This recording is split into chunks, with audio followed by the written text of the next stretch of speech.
Friends, మా ఇంట్లో దోశ బ్రేక్ఫాస్ట్కి పల్లీల చట్నీ ఎలా చేసుకోవాలో చూపిస్తాను ఇప్పుడు. దానికోసం ఒక టమాటా, 1 ఇంచు అల్లము, ఒక 5 ఎల్లిగడ్డలు, తెల్లెల్లిపాయలు, కొన్ని పల్లీలు, కొంచెం జీలకర్ర, 2 పచ్చిమిర్చి.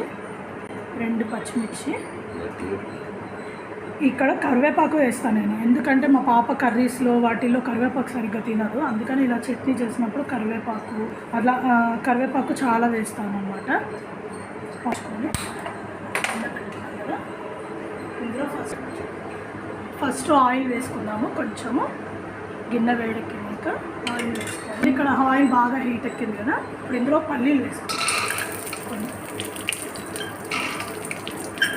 పల్లీలు వేసుకొని బాగా వేయించుకోవాలి. తర్వాత ఇలా వేగిన తర్వాత వీటిని తీసి ఒక బౌల్లో వేసుకుంటాము.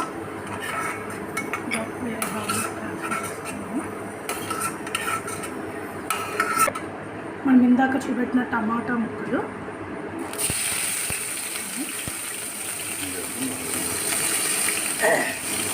చిన్న అల్లం ముక్క చెప్పాను కదా, అల్లం ముక్క, వెల్లుల్లిపాయలు, 2 పచ్చిమిర్చి వేసుకున్నాం. ఒక 1 మినిట్ వీటిని ఫ్రై చేసుకున్నాం. అయ్యాయి కదా, ఇప్పుడు ఇందులోనే కొంచెం కరివేపాకు వేసుకున్నాం. మనం తీసాం కదా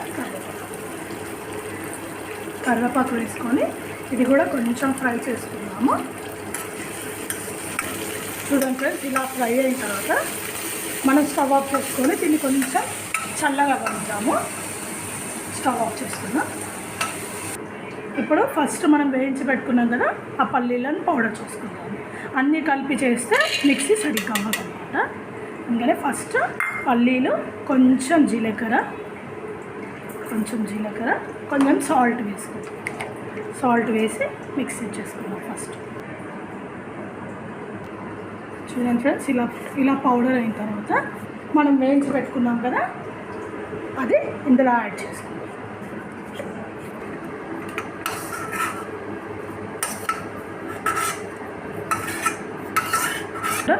ఇందులో ట్రాన్స్ఫర్ చేసుకొని మిక్సీ చేసుకుందాం.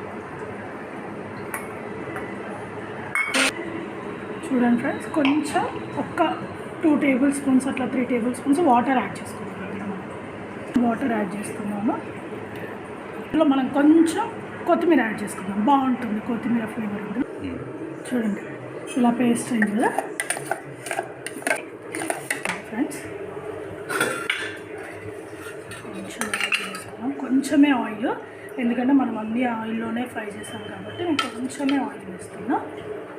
హీట్ అయిన తర్వాత కొంచెం, నేను ఏమి వేయను ఫ్రెండ్స్ ఎప్పుడైనా తాలింపులో, ఓన్లీ జీలకర్ర, కొంచెం జీలకర్ర,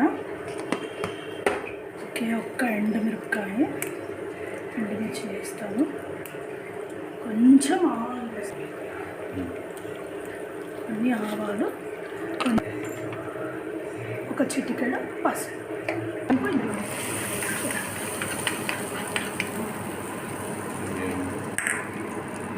దోస కారం పొడి, చట్నీ. ఇప్పుడు ఇందులో ముందుగా ప్రిపేర్ చేసుకున్న చట్నీ వేసుకోవాలి.